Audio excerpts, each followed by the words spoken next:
आज हम पढ़ने वाले हैं डिस्टेंस फॉर्मूला कोऑर्डिनेट ज्योमेट्री के अंदर। तो देखो डिस्टेंस फॉर्मूला पढ़ने से पहले समझो, अभी तक अपन ने पढ़ा था, बेसिक इंट्रोडक्शन पढ़ लिया था कि ये वाई एक्सिस होती है और ये क्या होती है, एक्स एक्सिस। ठीक है, यहाँ पे दोनों प्लस प्लस होते हैं, ये माइनस प्लस होता है, ये माइनस माइनस और ये प्लस माइनस, ये अपन ने पढ़ लिया था। ठीक है, ये फर्स्ट क्वाड्रेंट, ये सेकंड क्वाड्रेंट, थर्ड और फोर्थ। एक्स कोऑर्डिनेट जो होता है उसको या तो एक्स कोऑर्डिनेट कह देंगे या फिर उसका नाम होता है एब्सिसा यानी भुज हिंदी में। ठीक है, वाई कोऑर्डिनेट होता है उसको या तो वाई कोऑर्डिनेट कहेंगे या फिर कोटि कहेंगे। ठीक है, उसकी जो वैल्यू जाएगी, या फिर हिंदी में क्या कहेंगे, कोटि, और इंग्लिश में क्या कहेंगे, ऑर्डिनेट। ये अपन ने बेसिक पढ़ लिया था। और किसी भी पॉइंट को रिप्रेजेंट करने के लिए अपन को साइन पता होना चाहिए और उसकी वैल्यू पता होना चाहिए, ये अपन ने कर लिया था। तो फॉर एग्जांपल समझो कि कोई पॉइंट है अपना, ठीक है, क्या है, कोई पॉइंट है मान लो, तो मैं फर्स्ट क्वाड्रेंट में ले रहा हूं, मान लेते हैं 2,3 है पॉइंट। तो 2,3 कहां पे आएगा, ये 1, ये 2, ये 3, ये 4। ठीक है, और इसी प्रकार ये 1, ये 2, ये 3। तो 2,3 को रिप्रेजेंट करना है, तो इसका मतलब 2 के सामने कितना चलना है, 3। तो ये यहाँ पे आएगा 2,3। ये मान लो यहाँ पे आ रहा है 2,3। तो पहले समझो डिस्टेंस का मतलब क्या है कि ये जो पॉइंट दे रखा है, मान लो इसका नाम ए है, ए कोई पॉइंट है जिसके कोऑर्डिनेट क्या है, 2,3 है। अगर मैं इसकी पूछूं एक्स एक्सिस से डिस्टेंस, क्या पूछूं, एक्स एक्सिस से डिस्टेंस, तो डिस्टेंस का मतलब क्या होता है कि वहां से एक परपेंडिकुलर लाइन ड्रॉ करें। डिस्टेंस का मतलब क्या होता है, वहां से क्या करें, परपेंडिकुलर लाइन ड्रॉ करें। तो इसकी एक्स एक्सिस से डिस्टेंस क्या हो जाएगी, तो यहां से मैं किसकी तरफ देखूं, एक्स एक्सिस की तरफ, जहां पे जो पॉइंट दे रखा है उससे किसकी तरफ देखोगे, एक्स एक्सिस की तरफ। तो देखो ये दूरी कितनी है, तो देखो ये 1, 2, 3, तो ये डिस्टेंस कितनी आ जाएगी, तो डिस्टेंस फ्रॉम एक्स एक्सिस कितनी आ जाएगी, 3 आ जाएगी। इतना समझ में आ गया। इसी प्रकार अगर मुझे पूछनी हो डिस्टेंस फ्रॉम वाई एक्सिस, तो मैं किसकी तरफ देखूंगा, वाई एक्सिस की तरफ देखूंगा, इधर देखूंगा। तो ये कितनी दूरी है, ये वाली दूरी, तो ये कितनी आ जाएगी, वाई एक्सिस से डिस्टेंस कितनी आ जाएगी, ये आ जाएगी 2 यूनिट, और ये कितनी आ गई, 3 यूनिट।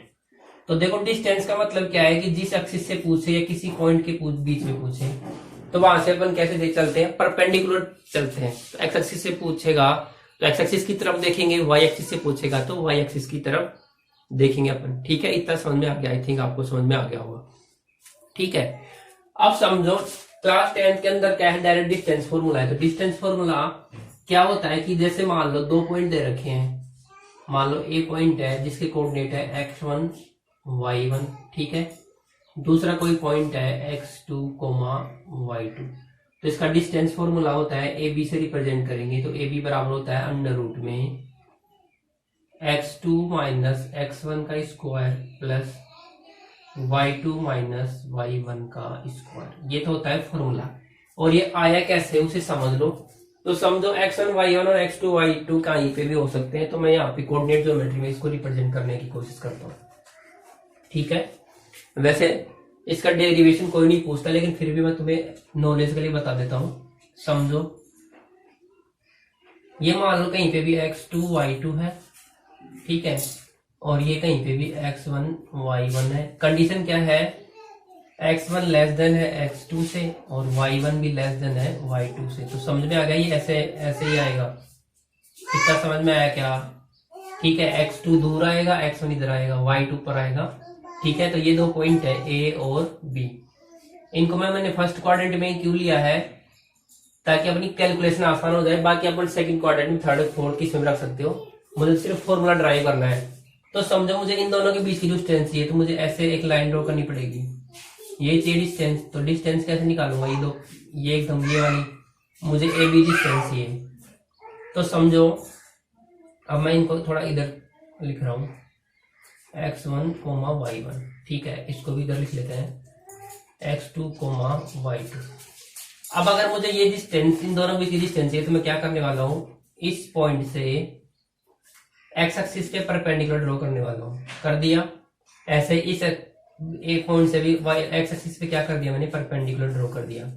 तो बताओ एक्स एक्सिस पे जो पॉइंट आएंगे, ये वाला एक्स कोऑर्डिनेट तो सेम रहेगा, क्या रहेगा, एक्स कोऑर्डिनेट सेम रहेगा ना। तो ये कितना हो जाएगा x1, 0। ऐसे ये क्या हो जाएगा x2, 0। ये समझ में आया? ठीक है। अब क्या करें, इधर इधर देखें मैं, तो देखो इधर से ऐसे अगर मैं यहाँ पे ड्रॉ करता हूँ ऐसे परपेंडिकुलर, तो ये पॉइंट मान लेते हैं कोई ए बी सी पॉइंट आ गया। तो सी पॉइंट के कोऑर्डिनेट क्या होंगे, एक्स का कोऑर्डिनेट तो क्या हो गया x2, ठीक है। एक्स का कोऑर्डिनेट क्या हो गया x2 हो गया ना, x2 के सामने ही तो है। और y कोऑर्डिनेट क्या हो गया y1। इतना हुआ कि नहीं हुआ ये बताओ? क्लियर है इतना? ये हो गया x2 y1 और ये कितना है x1 y1 और ये क्या हो गया x2 y2।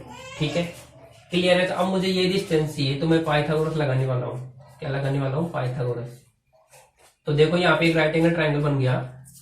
क्या बन गया? राइट एंगल ट्राइंगल बन गया, जिसके कोऑर्डिनेट क्या हो गए, समझना अच्छे से। ये तो कितना है x2 y1, ये है x1 y1, x2 y2। ठीक है, तो मैं पाइथागोरस लगाने वाला हूं। तो पाइथागोरस थ्योरम क्या कहती है, ये ए बी चाहिए ना मुझे, तो इसका स्क्वायर प्लस इसका स्क्वायर। तो देखो इसका स्क्वायर कितना आएगा, इसका स्क्वायर। ये डिस्टेंस कितनी है, ये डिस्टेंस देखो, ये डिस्टेंस कितनी है x2 माइनस x1 है कि नहीं, इसका स्क्वायर प्लस इसका स्क्वायर। ये डिस्टेंस कितनी है y2 माइनस y1 का स्क्वायर। ठीक है, और ये किसके इक्वल आ जाएगा, ए बी का square. x2 minus x1, x2 minus x1 का square plus y2 minus y1 का square equal to A B का स्क्वायर। जब स्क्वायर हटाएंगे तो क्या आ जाएगा, रूट में आ जाएगा।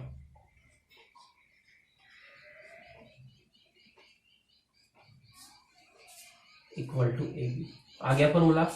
तो अपन को डायरेक्ट क्या याद रखना है, फॉर्मूला याद रखना है, x2 माइनस x1 का whole square plus y2 minus y1 का होल स्क्वायर अंडर रूट में। ठीक है, इसके अकॉर्डिंग अपन क्वेश्चन कर पाएंगे।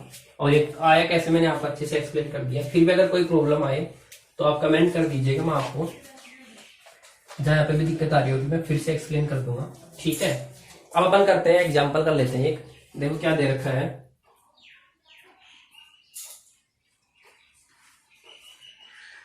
do the point 3, 2, -2, -3, 2 and 3 form a triangle, if so name the type of triangle। कि पूछा है कि जो पॉइंट है वो ट्राइंगल बनाएंगे या नहीं। ठीक है, तो देख लेते हैं अपन एग्जांपल फर्स्ट में। देखियो क्या दे रखा है, पॉइंट क्या क्या दे रखा है 3, 2, -2,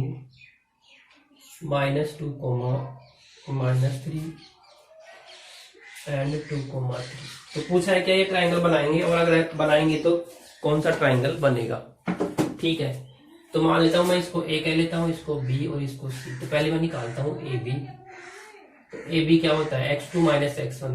तो अगर आपको कंफ्यूजन आ रहा है तो इसको कह दो x1 y1 और ये क्या हो जाएगा x2 y2 और ये x3 y3। तो x2 -2 -3 का होल स्क्वायर प्लस y2 -3 -2 का होल स्क्वायर। देखते हैं कितना आता है, -2 -3 -5 का होल स्क्वायर, -3 -2 -5 का होल स्क्वायर, -5 का होल स्क्वायर 25, -5 का स्क्वायर 25। कितना आ जाएगा यहाँ पे, रूट में 50 आ गया। ठीक है, इतना आ गया। ठीक है, अब मैं क्या निकालने वाला हूँ BC। तो BC में देखो अंडर रूट तो आएगा ही आएगा, 2 minus -2 2 minus -2 plus 3 minus 3 minus -3 का होल स्क्वायर। समझना अच्छे से, बस आपको साइन का अच्छे से ध्यान रखना है। माइनस माइनस क्या हो जाएगा प्लस, 2 + 2 का होल स्क्वायर, माइनस माइनस क्या हो जाएगा प्लस, 3 + 3 का होल स्क्वायर। 2 + 2 कितना हो जाएगा 4 का स्क्वायर, 3 + 3 कितना हो जाएगा 6 का स्क्वायर। देखो 4 का स्क्वायर होता है 16, 6 का स्क्वायर होता है 36। ये कितना आ जाएगा 2 रूट में 52 आ गया। इतना आ गया। अब लास्ट में मैं निकालने वाला हूं AC।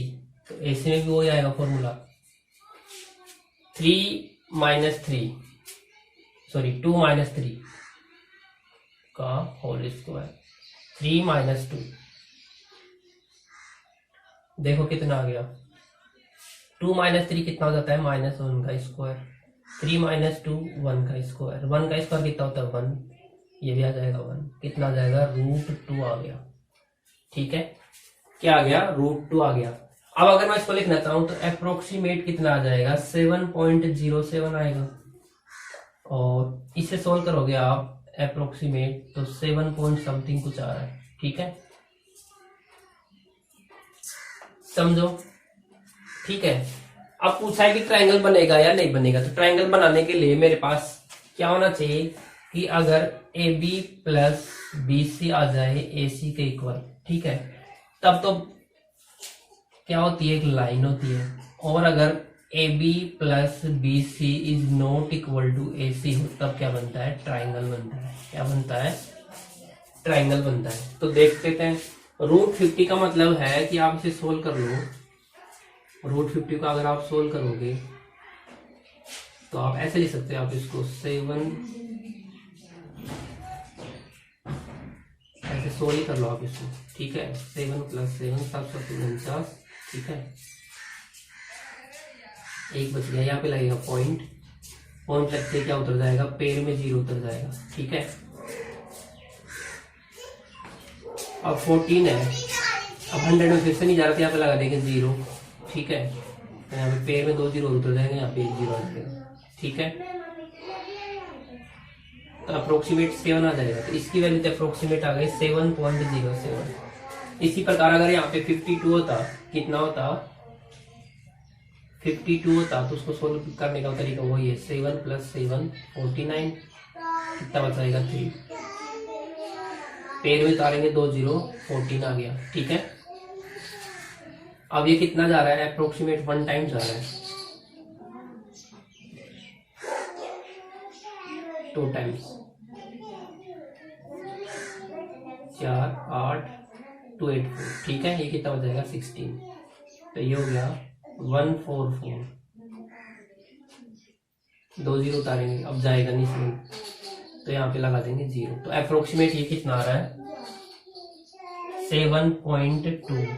ठीक है, 7.2, और इसकी वैल्यू मुझे पता ही है 1.414। तो देखते हैं ऐड करके, 7 और 7 कितना हो रहा है, 7 और 7 कितना हो रहा है 14, या फिर इसको इसके साथ ऐड करेंगे तो भी नहीं आ रहा। ठीक है, नहीं आ रहा ना, तो अपनी कंडीशन क्या आ गई, अपनी कंडीशन ये आ गई, क्या आ गई ये। तो क्या हो जाएगा यहाँ पे, अगर मैं इसको रफ करूं, याद रखना थोड़ी सी वैल्यू, अपने पास क्या है, ए बी तो आ गया अप्रोक्सीमेट 7.07, बी सी आया 7.20 मान लेते हैं, और ए सी आया 1.414। तो किसी भी केस में A B plus B C is not equal to A C नहीं है, या फिर इन दोनों का ऐड भी नहीं है, B C plus A C is not equal to A B, और ऐसा भी नहीं है, कैसा, A B plus A C is not equal to B C. ये तीनों ही कंडीशन नहीं लग रही, तीनों ही कंडीशन नहीं लग रही, तो ये क्या है, hence it is a triangle. और ट्राइंगल है तो कौन सा, तो देखो यहाँ पे, अगर ट्राइंगल है तो कौन सा ट्राइंगल है, समझो। अगर मैं ए बी का स्क्वायर करूं तो कितना आ जाएगा 50, बी सी का स्क्वायर करूंगा तो 52, और ए सी का स्क्वायर करूंगा तो 2 आ जाएगा। ठीक है, तो यहाँ पे पता लग रहा है मुझे ए बी का स्क्वायर प्लस ए सी का square equal to B C का स्क्वायर पता लग रहा है। तो ऐसा कब होता है, बेस का square plus perpendicular square equal to hypotenuse का स्क्वायर। तो ये कैसा ट्राइंगल है, राइट एंगल ट्राइंगल। कैसा है, राइट एंगल ट्राइंगल। तो हेंस ये कैसा ट्राइंगल है, राइट एंगल ट्राइंगल है। तो जब भी मुझे आइडेंटिफाई करना है कि ये ट्राइंगल है या लाइन है, तो उस केस में पहले मुझे उनकी दो पॉइंट के बीच की डिस्टेंस निकालनी पड़ेगी। अगर उन डिस्टेंस को ऐड करने पर तीसरी वाली डिस्टेंस आ जाएगी, यानी किसी भी 2 पॉइंट के बीच की डिस्टेंस को ऐड करने पर तीसरे वाले पॉइंट और फर्स्ट वाले पॉइंट के बीच की डिस्टेंस आ जाए, तो तब क्या बनता है, लाइन बनता है। अदरवाइज क्या बनेगा, ट्राइंगल। और ट्राइंगल में भी कौन सा टाइप, वो अपन चेक कर लेंगे कि पाइथागोरस लग रहा है या नहीं है, या सभी साइड इक्वल आई है, तो क्या हो जाएगा, इक्वलेटेड ट्राइंगल। और पाइथागोरस वाले में क्या आ जाएगा, राइट एंगल ट्राइंगल। ठीक है, समझ में आ गया। ठीक है, बाकी के एग्जाम्पल अपन अगले लेक्चर में करेंगे। Thank you.